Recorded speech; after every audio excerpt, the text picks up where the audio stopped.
My name is Susan Vaughn, and I am here to teach classes that I call Conversations in Reality Creation. And I am 70 years old, and I'm here with my young friend Yvette, who is 19 years old, and she is going to be my student while I teach these classes. And I began my journey when I was 37 years old or 38. I can't exactly remember the exact date, but I have been walking this very authentic spiritual journey for about 30 years now. And I have completely transformed my life. When I began, I was very much into victim consciousness. I was very shame based. I was full of self pity. I had all kinds of mental and emotional problems. I was depressed. And then I went through a spiritual awakening. And my spiritual awakening was kind of cataclysmic for me. I fell madly in love with God, and things just unfolded from there. And I began reading a wonderful book called A Course in Miracles, which absolutely changed my life. And then I began studying with a channel being named Lazarus. And I took classes from him for about 25 years. And he taught me everything you ever wanted to know about reality creation, but was afraid to ask. I took probably 60 workshops at least. Workshops, most of them cost about $600. And so the classes that I will be teaching you is a combination of information between what I learned from the Course in Miracles, what I learned from Lazarus, whose focus is reality creation and conscious evolution, and also what I learned from my own inner guidance. And I have a very strong and powerful relationship with an inner guide that I call the Beloved. And so what I will be teaching you isn't the Course in Miracles, and it isn't what Lazarus taught me. It is what I have received as filtered through my own mind, my own consciousness, and through my own work with my inner guidance to become something that is brand new. And so that's who I am. All right. And right. Yes, and I am Yvette. I'm 19 years old. I have always kind of been on a spiritual journey. I've kind of known I was a little different ever since I was born. I was raised in a private Christian school up until about eighth grade. Was the first time I went to a public school. And in that time, I've always questioned my relationship with God. I've always felt as if God isn't who I was told he is. And I was feeling a lot of guilt for that. Up until I started, listening to my intuition. I started trusting the law of attraction, and I read the Bible. The first time I read the Bible thoroughly was May of 2020. It took me about a year. And then after that, I read the Quran, and I am almost done. I have about a chapter left of the Bhagavad Gita. And after that, I'm going to be reading the Course in Miracles, as Susan was saying. So I'm very excited about that. And it's been a long journey, even though I'm only 19, and I am really looking forward to the rest of my spiritual journey because it has saved my life. I've been through a lot of depressive episodes up until probably when I graduated high school about 2 years ago. That was when I kind of realized that we do have a power to create our own reality. The first time I learned about reality creation was reading Becoming Supernatural by Joe Dispenza. That was the first book I read on reality creation, and that was when I kind of started realizing that we have the power to control um, events that happen in our life and be positive about it and create positive situations as a result. So, Right. Do you want to talk about how we discovered one another? yes. So, In January of this year, 2022, I reached out on BetterHelp to look for a therapist. It asked me questions about, my age, what I was really looking for. I wanted someone who was interested in the spiritual journey, someone who knew about the things that I was interested in and the deeper meaning of life. And I found Susan, and it really has kind of showed me a lot about life. And I discovered more of a sense of purpose. I discovered that everything that I was thinking that I thought I was crazy was true. And it kind of reaffirmed my beliefs that I never really had a chance to talk with anybody before, because it's a little difficult finding like-minded people, especially locally where I live.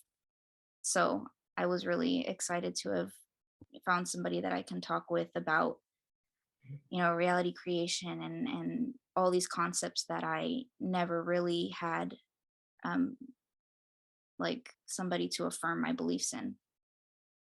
Yeah. Yeah. And I joined BetterHelp. I should say first that I'm a psychotherapist, and I've been a psychotherapist since about 2005 or six, something like that. And um, before my psychotherapy training, I began taking classes or workshops with Lazarus, and these workshops were 5 days long. And I did that every single month for 10 years. So I was constantly immersed in information related to reality creation and conscious evolution, because that's Lazarus's thing. Lazarus's thing is how we create every instant of our lives from subatomic particles outward. So um, when I first began working with Lazarus, it was, I think it was 1995, maybe something of that nature. Mhm. Um, and these concepts weren't well known at that time. Yeah. And so when I began to understand the concept of reality creation, I was just absolutely fascinated with it.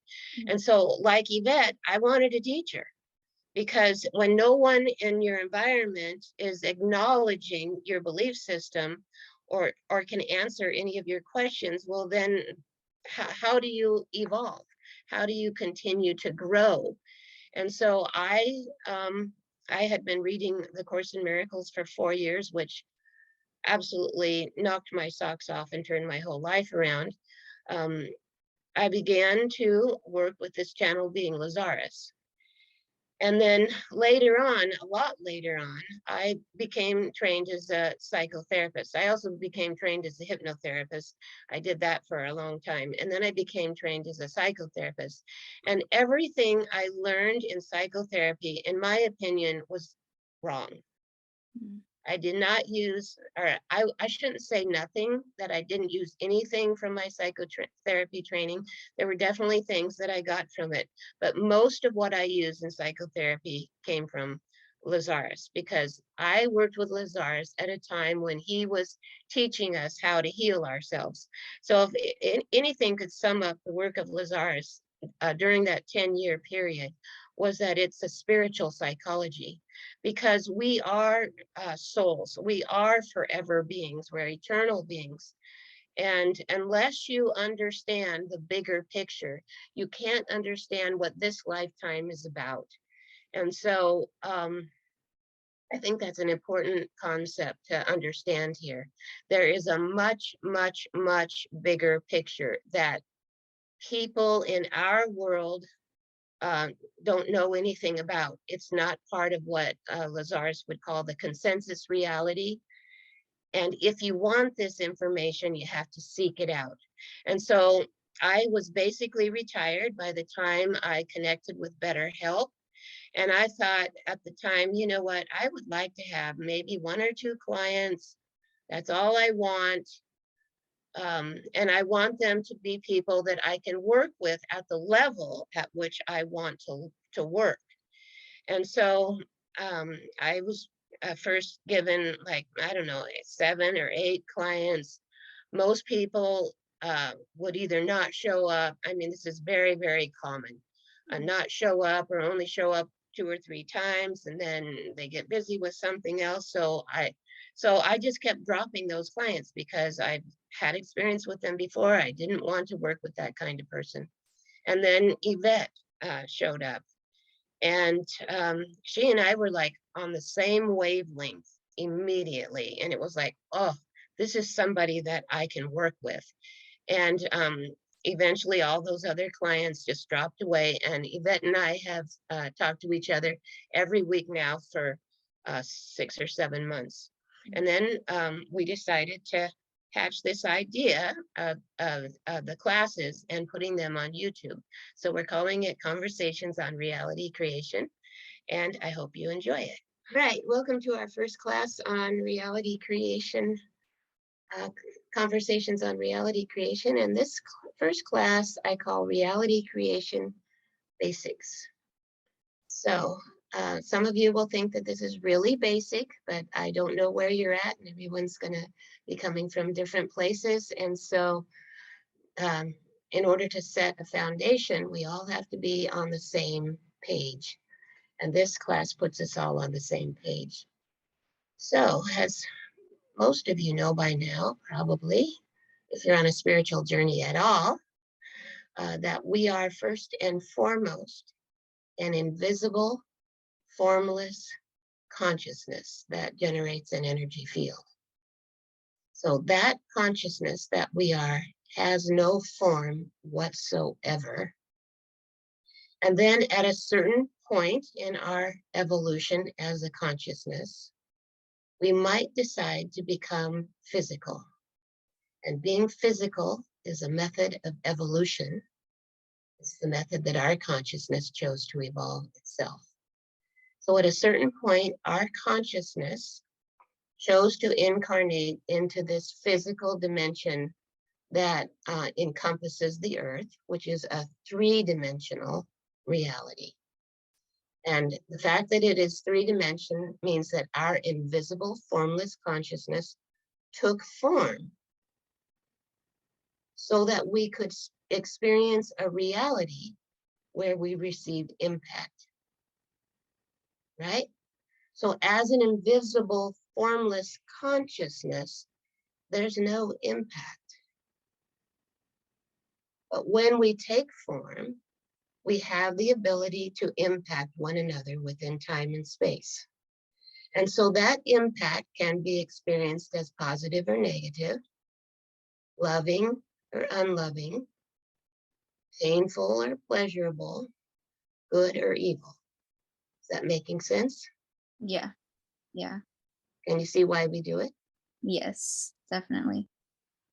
Okay. A life without impact is a life without consequences, and a life without consequences is a life where you never evolve.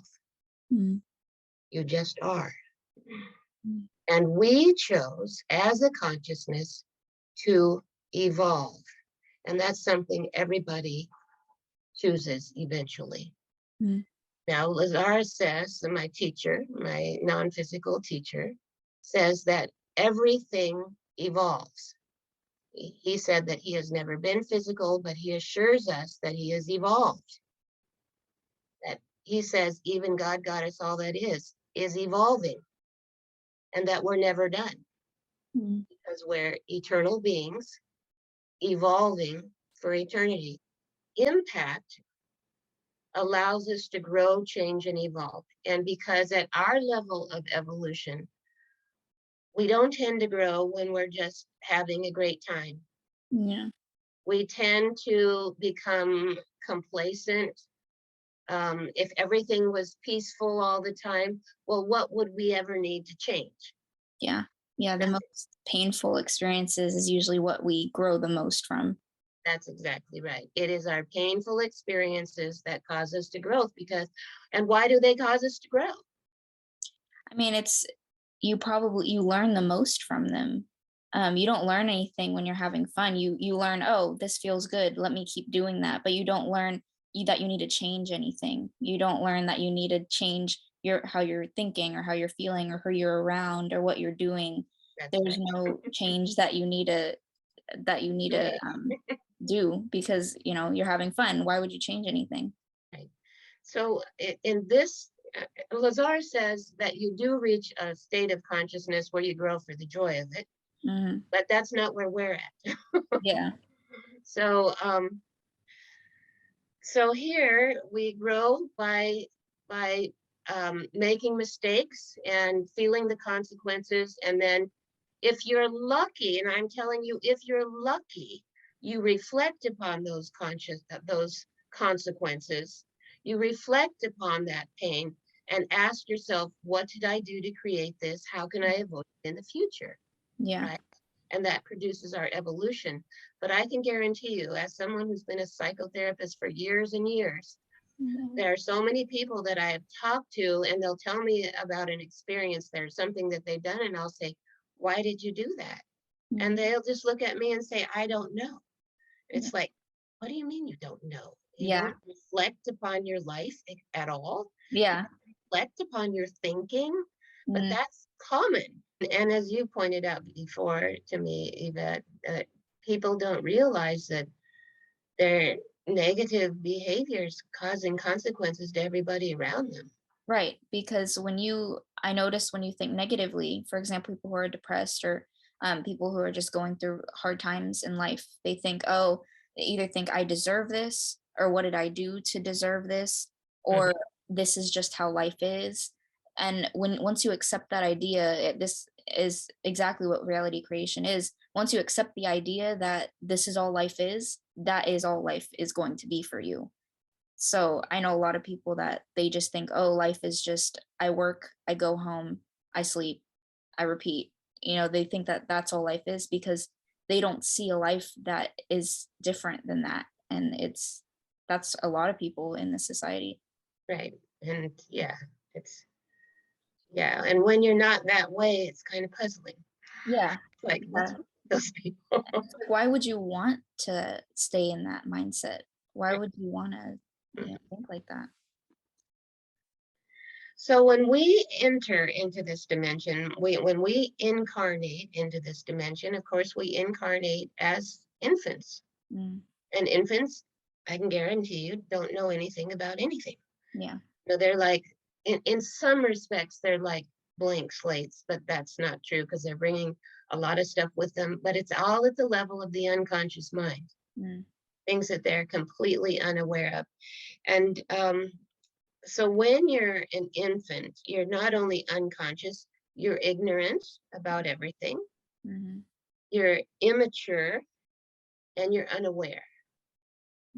And that makes you into someone who can be easily fooled.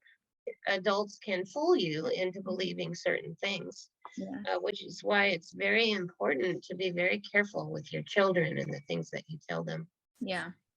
So in this dimension of reality, and I don't know that it's like this in every dimension, but in this one, maturity waits on time and experience, right? Mm, We don't become wise until we've made a lot of mistakes and learned from the errors of our ways. yeah. That's the way it is here. We are mistake making people. Mm, And it has to be that way because that's how we evolve. And as a parent myself, I can tell you that children don't want to be told what to do. mhm. They Yeah. want to make their own mistakes Yeah. Yeah. because they think they know better. Yeah. And you just have to let them sometimes. You're exactly right. I mean, it's inevitable, especially by the time a child is a teenager, they're going to do what they want to do. Yeah. And you don't have a whole lot of influence after Yeah. that. They'll find a way to do it behind your back or what have you. Mm. And then they make their own mistakes, and generally they blame all their problems on other people, Yeah. which is a part of being a child. Mhm. Now, every child in the world enters life as a victim. It's where their consciousness is at. They don't see a bigger picture. if they're in their crib and screaming their head off, and mom's outside gardening, she can't hear you, an infant can get the idea, I'm not lovable, Mm. right? And they don't know that there are extenuating circumstances here. And that continues all your childhood. You're always, children are self-centered, so they always think everything revolves around me and my little world. Mm. And it doesn't. Mm. And especially if there's other children, it revolves around them and their little world, and those worlds clash, right? Yeah. And so this is a very complicated dimension of reality. In fact, my teacher Lazar says that this is the most complicated method of evolution that there is. Mm.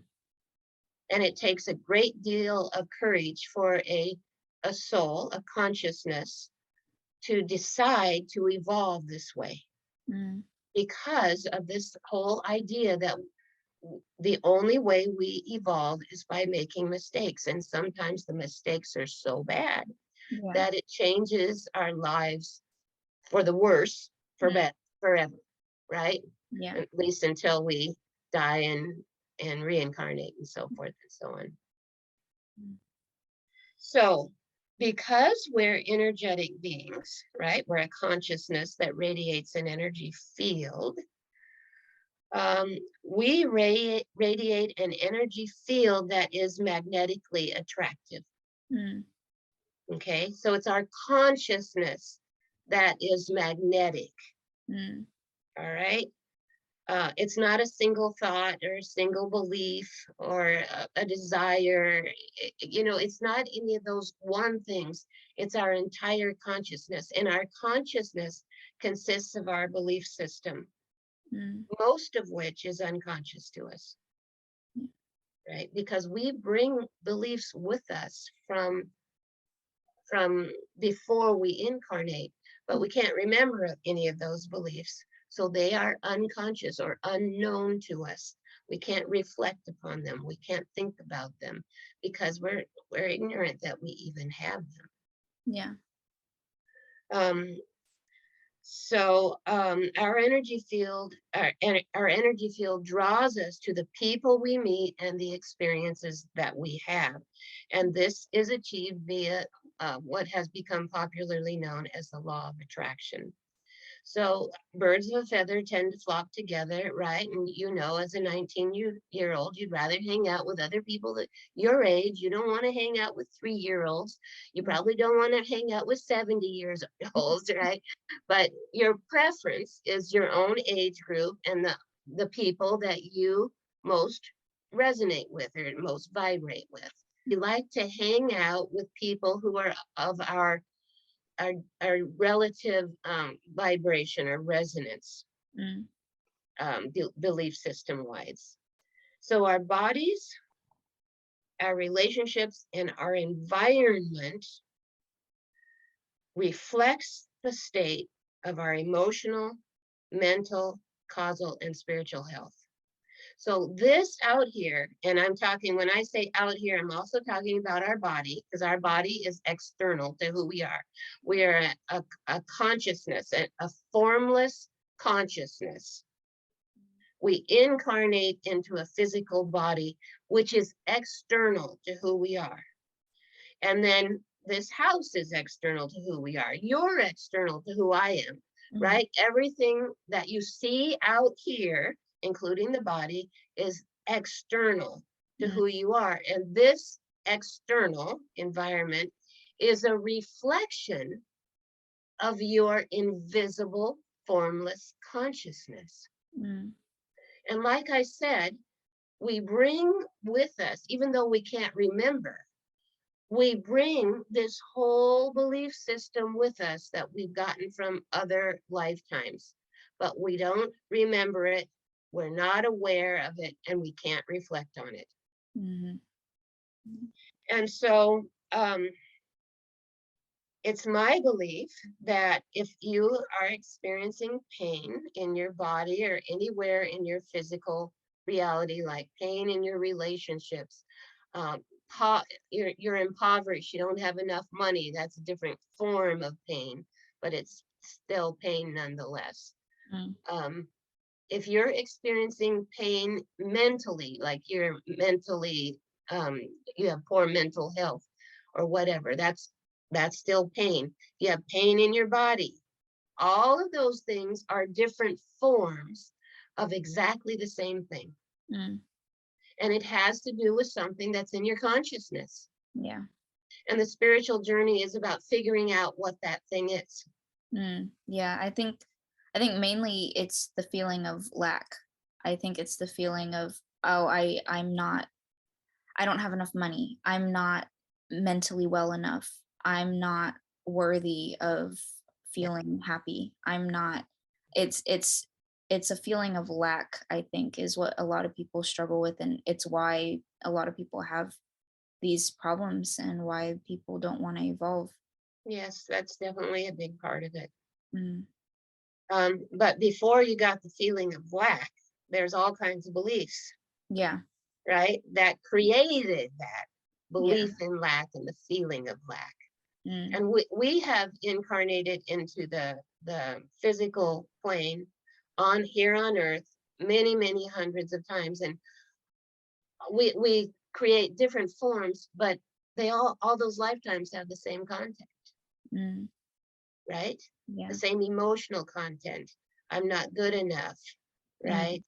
I'm uh, not smart enough. I'm not wealthy enough. I'm not anything enough. mm, Not pretty enough. I'm not attractive enough. I'm not anything enough, yeah. right? So when you believe that you're not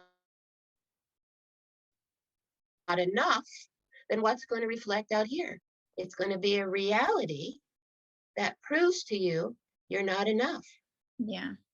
because your reality is always reflecting back to you Mm. these deep unconscious beliefs that most people don't even ever reflect upon. Right. And when I notice when I go through something, say if I have a friend or I'm in a relationship or, something's bothering me, if I feel anxious or I feel angry, I kind of what I've been doing now and it's been helping a lot is taking a step back and thinking, why did I create this? What did I do to have this in my life? What do I need to learn from this experience?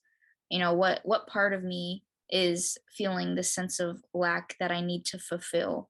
Why am Hmm. I Hmm. angry? Right, And that has helped a lot in identifying the problem and coming up with a solution to not feel that way. right.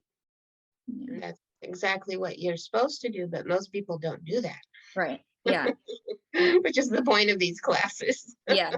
Definitely. Because And it's hard knowing because no one tells you that. In school you don't learn how to be happy. right, No one teaches you that you can create your own reality and you're in control of your emotions, and no one teaches you that in school. right, exactly. And No one teaches you anything about reality creation. It's no. like the most important thing humans need to learn, and nobody teaches you. Right. It's Yeah. like insane. Yeah. So, before pain ever enters into your physical reality, your body or your affairs or relationships, it emerges first in what is called the spiritual body. And when I'm talking about a body here, like a spiritual body, I'm talking about a body of thoughts and ideas, Mm, beliefs and attitudes. Okay. I'm not talking about anything particularly esoteric. If you were studying the ancient Egyptian religion, you'd be learning about the Ka body and all of these different kinds of things. So I've simplified everything. So I believe that so the bodies I'm going to be talking about here are the mental, emotional, causal, and spiritual bodies. So I believe that before pain reflects here, it's going to reflect in your spiritual body. And the spiritual body consists of all your beliefs, your thoughts, your ideas about love and power. mm, That's it. Nothing else. Has nothing to do with any religion. mm, Has to do with your beliefs, conscious and unconscious, so forth and so on, about love and power. That's it. Because aren't those the ideas and concepts that generate when you don't feel love? Isn't that when you experience the most pain? Mm, Or when you don't feel empowered to change a certain reality? Isn't that when you feel the most pain? yeah. Right. And so the thing to understand about love is that it's a very, very, very complicated energy. Mm, There's nothing simple and straightforward about it. We think that love is about just be nice, mm, right? Be nice to everybody. mm, That's the least of it. I'm yeah. not saying that that's not loving, but that's the least of it. Yeah, that's the bare minimum of love. Yeah, that's the bare minimum. Yeah. Exactly. So love is a complicated energy because how I love a 2-year-old is going to be very different than how I love a 16-year-old or a 22-year-old. Hmm. If Yeah. I loved a 22-year-old like I love my 2-year-old, and my 2-year-old, I'm telling him what to do every second of the day. Don't stick your finger in a light socket. Don't pull the cat's tail. Don't take your brother's toys. Mm, Don't. yeah. Right? And I, as a loving and kind parent, I have to be saying that because I want to keep my child safe, right? And I Yeah. have to teach them the rules of being physical because Yeah. when you do these things, there's consequences, Yeah. right? But I can't, even a 16-year-old, they're not going to want me to be controlling all their behavior. That, it's like, so Mm, the way we love a 2-year-old is very different than the way you love somebody older. yeah. There's also something here called tough love. Tough love is when you do things that don't feel loving, Hmm. but are necessary. Like Hmm. going back to the 2-year-old example or the 3 or 4 or 5-year-old example, those kids can behave like little animals, they're just mean to each other, they're cruel. And when a child is behaving badly, what do you say to them? Time out. Go Yeah. in the room. I don't Mm, want to be around you when you behave like that, right? hmm. Well, that doesn't feel good to do. Yeah. That's not in the category of being nice, Mm, yeah. but it's what you have to do. Yeah. And it is called tough love. And, this can, when kids are teenagers and the consequences of their bad behavior are a lot worse, then sometimes you're having to, take away their computer, take away certain privileges that Mhm. they feel is horrifying, and that doesn't feel good to do. As a parent, I can guarantee you it doesn't feel good to do. Now there are abusive parents, but if you're a regular normal person, that you have to do things that frequently don't feel good to do. Mm, yeah. um, but yet it is a form of love. Mm, And so um, that's what I mean about love being very complicated. mm, Now, my eldest daughter right now is in a relationship with an alcoholic, mm, and she's basically at the point of saying, "You give up the drink, or I'm out of here." mhm, Right? Does she want to be out of that relationship? She doesn't, mm, yeah. because it's going to create. She has 3 kids with this guy. It's going to create all kinds of havoc in Yeah. her life. But does she want to enable him? This is enabling is another aspect of tough love. Sometimes we think, oh, I'll just make those mistakes go away. Mm, It's like, it doesn't matter how you treat me, I'll just love you anyway. yeah. Well, that's enabling, Yeah. right? So that's another complicating factor Mhm. Yeah.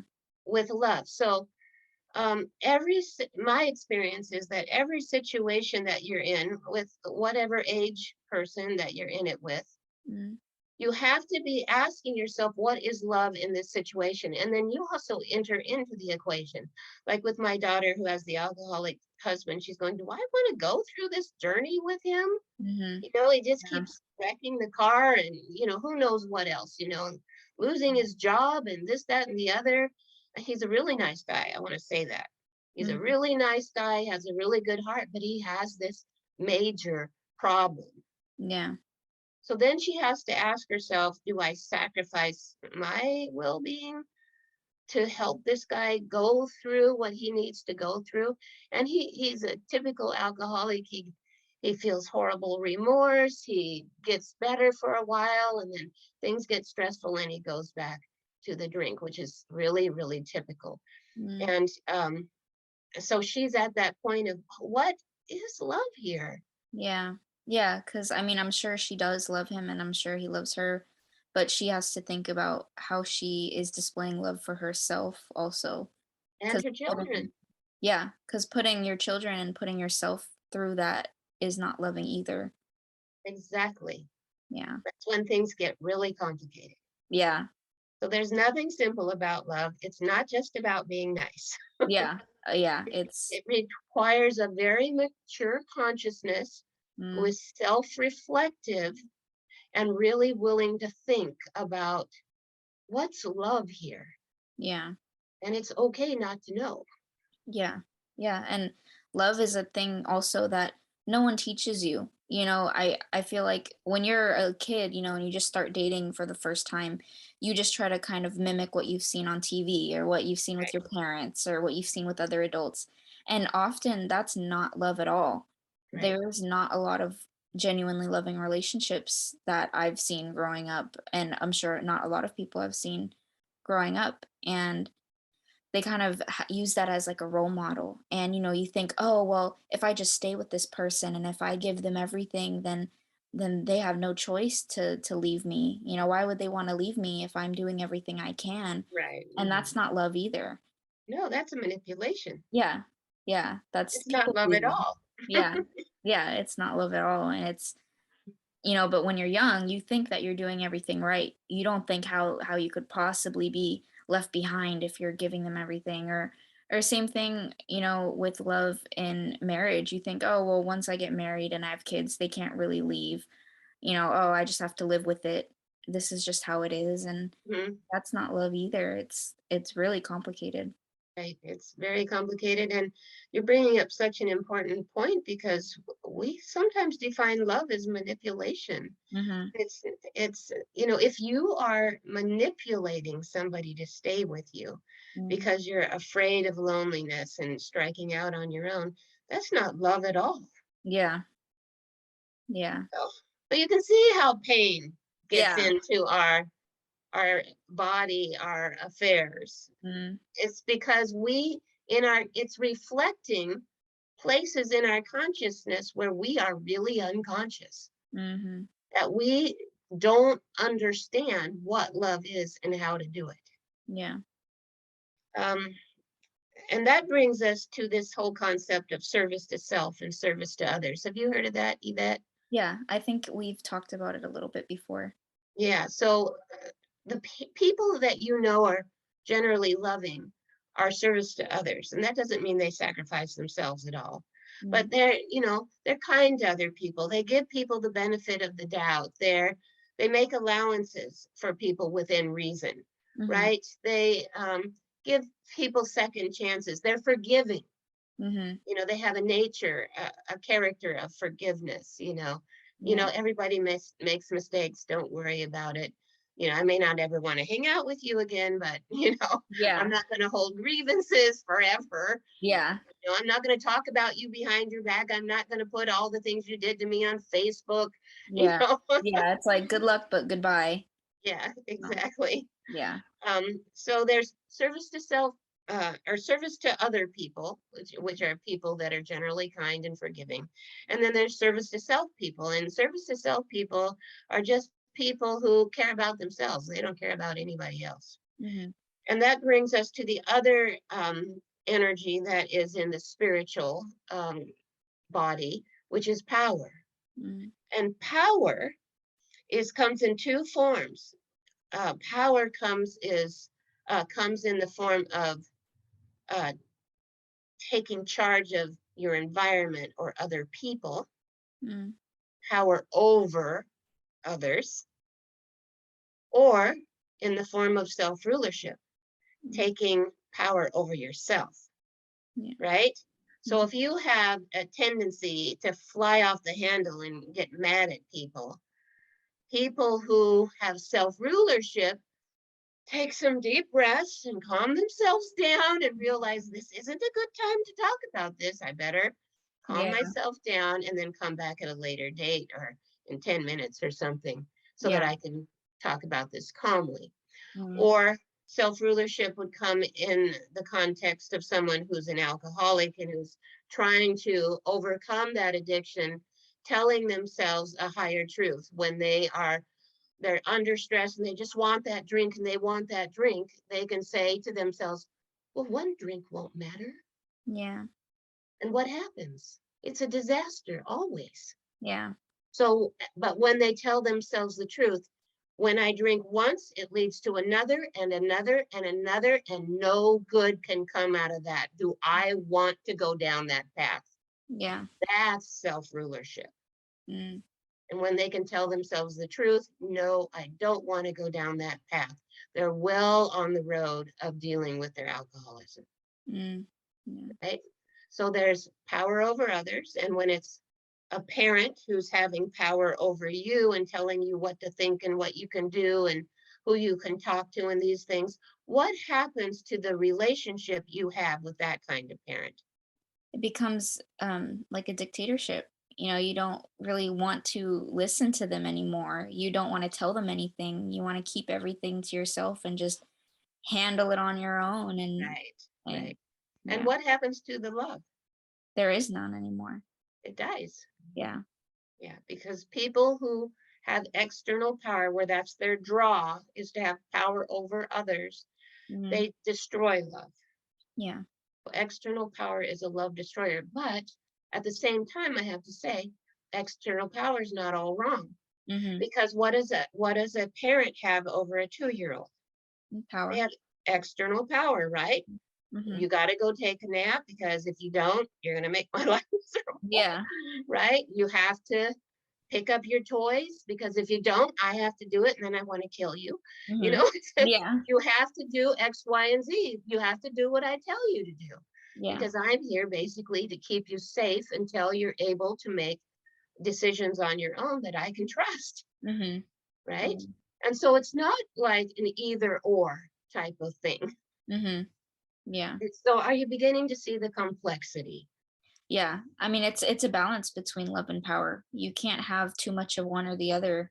And it's very situational. Like with a 2-year-old, you kind of have to have, you know, a very firm amount of power, but over a 16-year-old, you can't because then it will backfire on you. Right. So what I'm trying to say is this stuff comes in all kinds of forms. And as a parent, as an adult, you have to be thinking all the time, what's appropriate here? Hmm.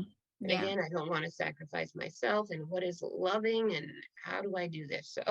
Yeah. So needless to say, it takes us several thousand lifetimes to figure this out. Yeah. Yeah, it's because it's constantly, I mean, the way that I feel like it's constantly a balancing act. You're Mhm. balancing between loving yourself and loving the other person and what is pushing you too far, what is pushing the other person too far. And you don't want to sacrifice too much for yourself or for the Right. other person because then that's not good. But you have to sacrifice a little bit, but it's a constant battle between one or the other. Yeah, you got to be compromising on occasion, um, and it's also a huge learning experience because when you get triggered, then that of course is your opportunity to begin reflecting on why is this triggering me? What beliefs do I Mhm. have that are causing me such consternation Yeah. with this, right? But that's for another class. We'll get into that later on. So after pain gets into the spiritual body, it moves into what's called the causal body. And the causal body is where we hold all of our beliefs about cause and effect, Mm. about the cause of everything, Mm. right? Why does pain happen? Why do we get sick? Why is the grass green? Why? And science is all about finding the cause, right? Yeah. Cause and to create a certain effect. Hmm. And then we have all kinds of religious beliefs about the cause of pain and suffering. And we have all kinds of uh, secular beliefs about the cause of pain and suffering. We have beliefs about fate and karma and, Mm. on and on and on. Tons and tons of beliefs. And what happens in the causal body is that beliefs can be unconscious and they can be erroneous. Mm. Okay. So if you have an unconscious belief or a belief that you don't know you have, because it's coming from the past, Mhm. past, well, what can you do about it? Can you change it? I don't think so. No, you can't change it because you can't reflect upon it. Yeah. So it's maybe driving behavior, but you can't reflect upon it. And Hmm. so that's a major problem when it comes to reality creation. Mm. And what if you have an erroneous belief? What happens then? Probably going to cause a lot of things in your life that are not beneficial. You're going to cause a lot of events that don't have any um, benefit to you or any positive purpose besides maybe, showing you that this is wrong and you need to change it. But Right. it's not going to be a happy experience, I don't think. That's very well said. Yeah. So when you act upon erroneous beliefs, they cause pain and suffering Mm. to you, to other people, to, possibly everybody in your environment. Yeah. And so if somebody wanted to manipulate you, all they would have to do is make you believe something that's not true, right? Mm. And isn't that what advertising is all about? Yeah. Right? Buy this product and something great will happen to you. Yeah. Yeah. Marketing and all that stuff. Right. Mm. But we have all kinds of beliefs that we believe in error. Yeah. Yeah. Yeah. And when you hold certain beliefs, beliefs always lead to your behaviors. So Mm. it goes, um, beliefs lead to attitudes, which lead to your thoughts, and then your feelings, Mm. then to your behaviors, Yeah. right? Hmm. And so in the causal body, our conscious beliefs we know about, some of which may be in error, even Hmm. though we don't know it. Yeah. I mean, we never keep erroneous beliefs once we know. Hmm. We used Yeah. to be believed that smoking was healthy for you. Yeah. Yeah. Doctors would tell you that on TV, Yeah. And what are you? You're not going to think that you have more medical knowledge than a doctor, so you just accept Right, it. right. And if you want to smoke, that just gives you more incentive Yeah. to smoke, Mhm. right? And so we have a whole world. Our whole economy basically Yeah. is based upon manipulating you into doing things Mhm. that are probably not a good thing for you to do, not productive. Mm. And that doesn't mean all the advertisers are doing this on purpose, but a lot of times they don't know, Yeah. right? And if you have a nefarious government or, you know, anyone who wants to take control of your behavior, Mm. the most passive aggressive way to do it is to teach you to believe something that is not true. Mm. Yeah. And then you will embrace it Yeah. and behave in a way that is harmful to you, basically. Mhm. So when our beliefs are unconscious and erroneous, they become self-limiting.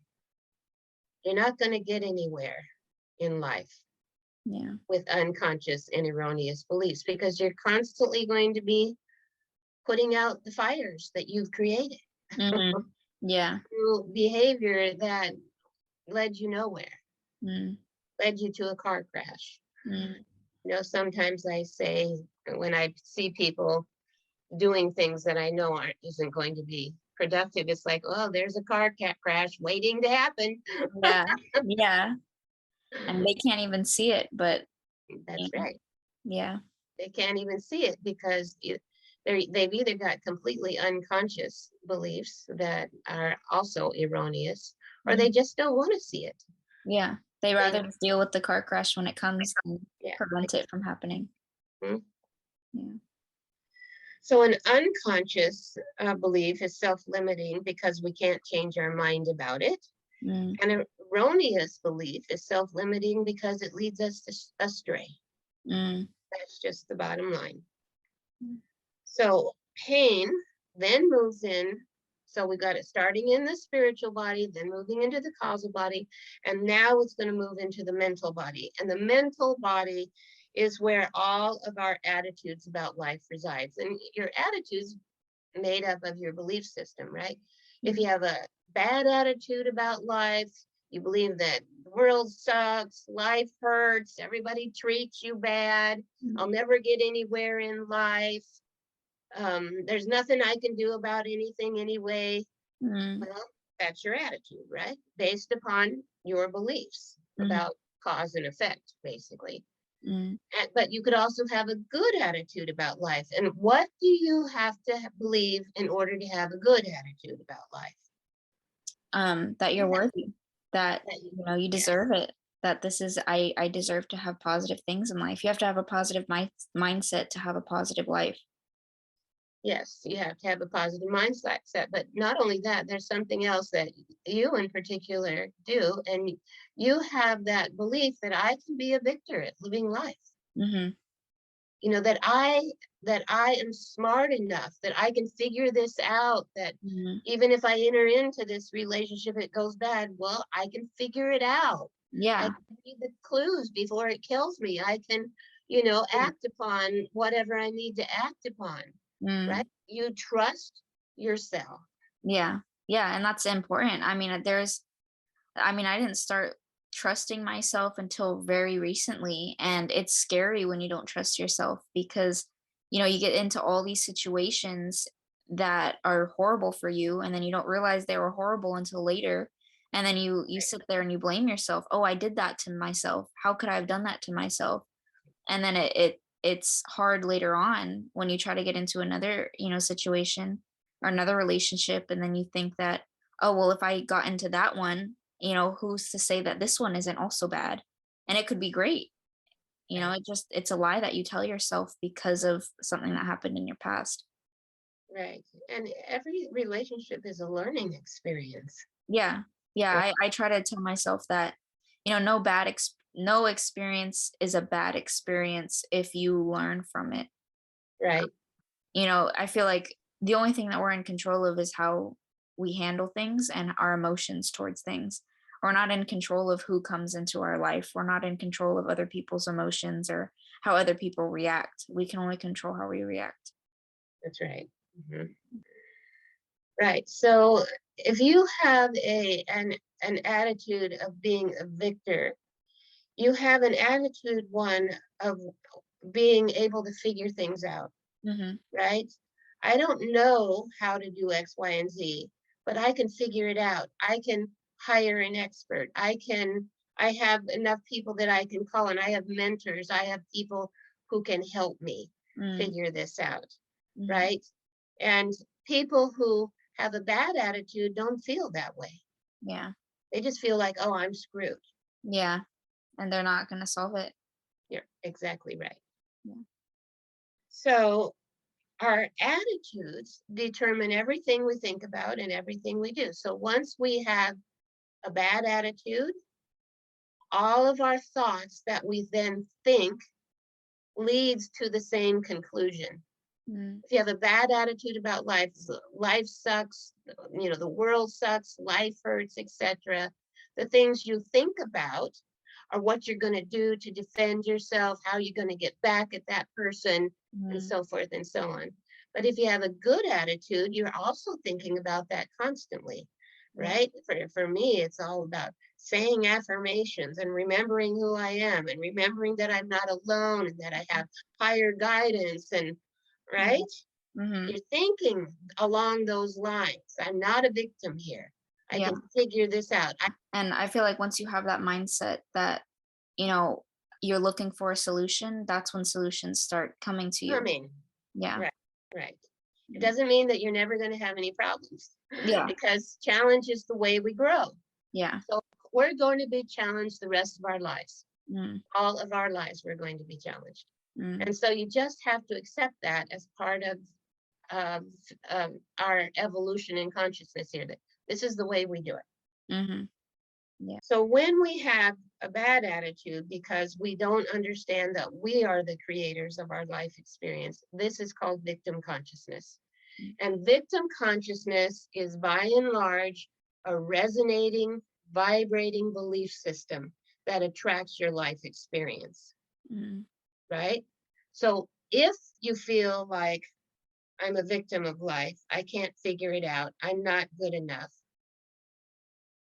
what kind of experience do you attract? Negative ones mostly. Right. Um, and I think part of it is because the universe hears you saying that and in return gives you opportunities to change how you think. Every negative opportunity, every bad situation that you go through, you have an opportunity to learn from and to realize, oh, if I just control how I think, then maybe this won't happen again. If I handle this the right way, then maybe I won't have to deal with stuff along those lines again. But what I want to say is when we die, if we die in victim consciousness, you will come back again into another lifetime, which is just a different form of Mm, the same consciousness you had before, in yeah. order to learn those lessons again, giving you another opportunity to make another decision. Mm, Like, so if you feel like you are a victim of life, that life, the world sucks, life hurts, bad things are always happening to me, mm, you will create bad things happening to you because the world is doing nothing but reflecting to you what your belief system is. yeah. And so then you create, Mm, if you feel like a victim, you will create a life experience that is a persecutor, mm, that persecutes you. You will create different forms of persecution. My mhm, body is betraying me. I've gotten this terrible disease, right? mhm, That is victim consciousness. yeah. Now, that doesn't mean that people who have good attitudes don't get diseases. But Mm, like I was saying, when you get that disease, oh, wow, this is going to be a learning experience. I don't believe in allopathic medicine, so I better get my act together and figure out what I need to do to heal this disease, mhm, yeah. right? And there are, because I've kind of been not in the allopathic paradigm for most of my life at this point, there are so many different kinds of healers in the world that can actually help you, Mm. um, but it takes time to find them. Yeah. Yeah, they're not broadcasted, they're not advertised, they're not. Yes, and a lot of them are being censored Yeah. right now, so they're becoming harder and harder to find. But that doesn't mean they're not there. Mhm. Yeah. There's thousands of videos on the internet, and when so if you're watching this video, there's something that attracted you to it, something in you that attracted you to it, right? Yes. If you're not interested in this information, you might click on it, watch it for 3 minutes, and then you're gone.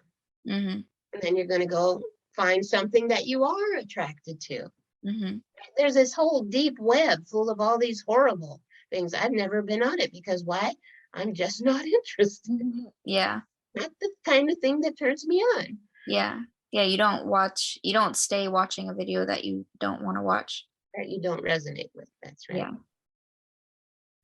So, so victim consciousness, and we live in a world that is based on victim consciousness because all this stuff about reality creation and conscious evolution, that got started when I was in my late 30s. I Mm. first learned those concepts from the Course in Miracles. I was 37 years old, and so I'm 70 years now. So um, that's like 30 something years ago, right? Mm. That concept wasn't even on the planet, Mm. brand new. Now people your age, they've heard that concept a lot, but when I woke up, never heard it before in my life. Mm. And so we came from a world, I should say we incarnated into a world that was based on victim consciousness, that was resonating and vibrating to victim consciousness. So how did we get here? Mm. How did we get into this world? We chose to be here to learn and to evolve. Well, we were resonating with victim consciousness, right? Hmm. So we incarnated because we were attracted to this world of victim consciousness. Hmm. Because if, most of us have probably had thousands of lifetimes here, that's what we knew. Yeah. And so in this lifetime, we're working, people who are into spiritual growth, that's what they're working at overcoming, their victim consciousness. Mm. And how do you overcome victim consciousness? Well, you understand these principles of reality creation that I'm going to be teaching you for the next several weeks, right? You understand it at a higher level, Hmm. right? Because knowledge comes first. First, you get the information. What does it mean to be in higher consciousness? Mm. You understand victim consciousness, every aspect of victim consciousness, so that when you start going into it, you'll recognize it. Mm. You'll begin to reflect upon, oh, I'm doing that victim consciousness thing again. I'm telling myself I'm no good, that I'm not limited. I'm doing self-pity. I'm raging at so-and-so and blaming, right? Yeah. You'll reflect, you'll be able to reflect on that. It's like bringing it into your consciousness first. And then you'll be able to start reflecting upon, I'm doing that thing. Yeah. Mhm. Well, you just have to ask yourself why and fix it so you don't keep doing it because Right. it gets trapping almost. Yeah, it traps you into Mhm. doing the same repetitive behaviors over and over again. Yeah. And then because they keep creating more victim consciousness, you get angrier and angrier, more and more anxious, or whatever it is that is your main emotion, Hmm. right? Yeah. And so, in order to change victim consciousness, first you educate yourself, then you reflect upon it. I'm doing that. Hmm. Why am I doing that? Okay, so then you begin asking yourself a series of questions. A lot of times it means you have to dredge up information from your subconscious and unconscious mind, which I'm going to talk about that in another class, the difference between the subconscious and the unconscious. And and then you have to heal it. And Mm. healing it, that's also going to be other classes down the road. It's a process. But that's how it starts, Mm. is the educational process. Without the education, you can't reflect Yeah. upon your behavior. So pain starts in the spiritual body, moving to the causal body, moving to the mental body where your attitudes about life reside, and then finally they go into the emotional body. Mm. And the emotional body is where you feel the impact of the beliefs you hold. Mm. So if you feel like a victim, if you feel like the world sucks, life hurts, people are always doing me wrong, blaming other people on all the little problems you have, what's going to happen in your emotional body? What are you going to feel? What do those beliefs make you feel? Shame, guilt. Yeah. Yeah. Shame, guilt, anger, hopelessness, fear, Yeah. rage, right? Mm-hmm. All these things that we call negative Mm. emotions, they're not negative at all. They're just messengers, Yeah. right? They're just telling you something's really off here, Yeah. right? In my reality. And what is it? Hmm. Um, but what happens is people get stuck in those emotions, right? Mm. Because our role doesn't teach this information. Yeah. Nobody knows how to heal themselves. And Mm. so we get stuck and we get trapped and we feel, I've been depressed for 20 years, or I've been anxious all my life, or, I'm just always, you have this trigger temper. And Mm. anytime somebody triggers you, you're right there with the rage, Yeah. right? And what does that do for your relationships? It doesn't, it's not stable. Any of those things. Yeah. Nobody wants to be in a relationship with someone who's depressed all the time, or Hmm. anxious, or angry, or, you Yeah. know, feeling hopeless all the time. Nobody wants to be in a relationship. And that person who holds that vibration, they're affecting everybody around them. Yeah. And it's not anybody's responsibility to heal them. No one can heal them. Yeah. Everybody has to heal themselves. That's the gist of the spiritual journey. You have to get to that point where you realize that I am the only one that can heal myself. Because why? Where does pain first it enters into the spiritual realm with issues of love and power. And you may have had horrid parents in this lifetime who abused you or just ignored you or were passive aggressive and manipulated you, verbally abused you. You know, there's so many things that we have had to deal with. And we have lived in a world that's full of trauma. Yeah. And so we develop this thing called victim consciousness, and then we just keep it going throughout our lives because we don't know how to press the pause button or push in the clutch and step back, and because it's difficult to find the education on how to do these things, how to make that shift. We don't even know where to find it or that it's even possible to find. Yeah. Right? And so that's why this work is so important. It gives you a big overview of how you're creating your reality. And once you have that overview, everything follows from there. Emotions produce body chemistry, right? Anger. How do you know you have anger? Well, your body reacts, right? You have certain chemical reactions going on in your body that are telling you, oh, this is anger. We put a label on it, right? Yeah. Or this is depression, or this is hopelessness, or this is fear. Yeah, you right? can feel it. You can feel it in your body. And when you sustain that body chemistry, now, do you think that body chemistry that creates those emotions are going to create health or disease? Disease. Of course, they're going to create disease. They're going to put your body in fight or flight. They're going to create cortisol and adrenaline. A whole cascade of chemicals are going to happen in your body, and it may take a long, long time, but it's always going to lead to physical disintegration in the form of some kind of disease or even an accident that could happen, take away the body. Yeah. Right? And so that's how pain in the spiritual body eventually becomes pain in the physical body. Right? And now there's a lot of complicating factors because we now live in a world that is more polluted than ever before. Yeah. Right? Well, do you think pollution, what do you think that's symbolic of? Pain. I mean, it's gonna cause way more disease than if it wasn't there.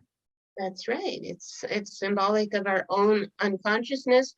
It's like, certain animals foul the nest, like rats and things. They just live in their own mess, right? Yeah. And what is that saying about the human consciousness? I feel like it says we tend to get stuck. We tend to stay in those negative emotions because, one, I feel like we don't have the tools, not that we don't have the tools, but we're not actively taught how to get out of those negative emotions. And I feel like it's human nature because it's easier to just sit there and lay in your bed all day than to get up and make an effort to feel good. Right. Change is, especially this kind of change that we're talking about, that requires a phenomenal amount of effort. Yeah. Daily. Yeah. It's for the harder. rest of your life. It's harder to heal than to be depressed all day.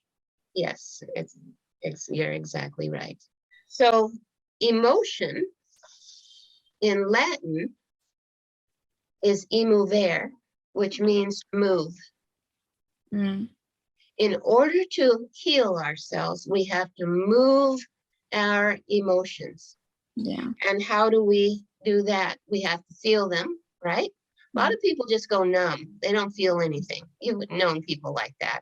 Yeah. They don't seem to feel angry. They don't they just don't let themselves feel. Yeah. Right? But in order to heal, you have to feel those emotions. Wow, I've got anger here. Yeah. you have to express it, and it may be appropriate to express it to the person who's disempowering you. But if that's pointless because they can't hear you, you have to at least express it to yourself. Mm, To say, I'm not going to hang out with that person anymore, or whatever, right? mhm, I'm not, that if it's your boss, I've got to quit that job. I don't have any other choice. I'm not going to be getting rid of them. mm, Not an option. So I have to do the changing. And then you process, well, how did I get into that job in the first place? What caused me to put up with that for 10 years? yeah. Right? Because I didn't think I had any other options. Well, that's victim consciousness, Mhm. right? Because I was afraid. That's Yeah. victim consciousness, right? So you have to be able to go deeper and deeper and deeper, into all of these things. Mm, So processing is the ability to rethink your reality. mm, In other words, you're asking yourself, how did I create it? What was my contributing factors? And you're always a contributor to whatever experience you're having. You're not creating it. Well, Lazarus would say that you're creating it 100%, but the other person is also creating it 100%. And all you can do is look at your contributing factors. mm, And what can I change? Right? I can change my attitude or I can leave. mhm. Yeah.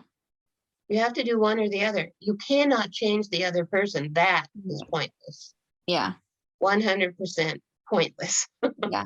The only Because thing that we're in control is our emotions, our attitude, and our actions. That's it. that's it. Yeah. And even if, unless the other person is able to accept their contributing factors and wants to change that, Mm, then you can work with that in a relationship. mm, But if they don't, you don't, your choice is change your attitude or change your environment. That's it. yeah. Changing another person isn't love. Yeah. It's You have to, manipulation. yeah, it's a manipulation usually. You have to accept people as they are. And if Mm, you don't want to be around that behavior, your option is to leave. mhm. So, since like attracts like, we tend to create relationships with people who are of the same maturity level as we are. Mm, So if you're in victim consciousness and you're still behaving like a victim, blaming your problems on other people, not taking responsibility, and not choosing to consciously evolve, well, you create relationships with people who are just like you. mhm. And if you're in a relationship, if you're trying to change, if you're evolving, you're understanding these kinds of concepts, and you're in a relationship with someone who's just really stuck and stagnant and don't want to change, you don't want to be in that relationship with them because it's boring, right? Yeah. There's nothing to learn. There's nothing to grow from. Right. And it's just boring. You just Mhm. get tired of it. Yeah. It's the same thing every day. Same thing. And so what happens, instead of an attraction happening, now you're separating. And Mm, that's normal. That's what's supposed to happen. And then once you have evolved to a certain extent and you seem to have outgrown all your friends, you're mhm, not attracted to hanging out with that crowd anymore and going to the bars and, just doing foolish things. mm. Now you want to hang out with people who are more evolved, more mature in Yeah. their consciousness, who are willing to talk about the things that are interesting to me, which for me, it was always conscious evolution, right? It's like, I want to learn more. I want to know more. Yeah. So excited about this whole area of knowledge because I came from a time when there was no knowledge, Mhm. Yeah. right? And the more I learned, the better I felt, the more I was able to get over my victim consciousness, my self-pity, my shame, all these things that characterize victim consciousness. Mm, It's like you just can't get enough of wanting more, yeah. want to go higher. Plus, you're creating this relationship with your higher self, or God, Goddess, all that is, or whatever you want to call those parts of you that are higher, which is a very ecstatic relationship, Mhm. very loving. In order to consciously evolve, you have to choose to consciously evolve. It's got to be a conscious choice. Yeah. And so once you get on this train of conscious evolution, you lose your friends. Mhm. because they're not interesting to you. And not only that, you're not wanting to hang out with them in the bars anymore or Mhm. doing the wild and crazy things that you did when you were 15, 16, 17 years old. It's not interesting anymore. Yeah. And so you begin this process that changes you internally forever. Mm. There's no going back. Mhm. Okay. You might think you want to go back. You might go do it, and then you come back and it's like, why did I do that? It Yeah. just shows you once again why you don't Yeah. want to do it. Mhm. And so you begin this process of conscious evolution that is eternal. Mm. You draw to yourself certain forces, certain people that are going to help you grow and evolve. You attracted me, Mhm. and because I was looking for a particular kind of student, I attracted you. Mhm. And so now we're hanging out together, actually trying to bring this information out to the wider world. Yeah. Isn't that cool? Yeah. Yeah. I mean, it's divine timing, and it's just how things work out based on what we both want. And it's just, yeah, it's crazy how it aligns perfectly. Everything aligns. Mhm. Okay, well, we're all but out of time. So let's come back again next week Okay. and we'll continue. Yes, I know. I'm Good. very excited. I enjoyed it. Cool. I did too. You are always so much fun to talk to. Yes, you are too. I enjoy our conversations and, talking about all this stuff. Yeah, definitely. Okay. I'll see you Okay. next week. Okay, I'll see you next week. All right. Bye. Bye.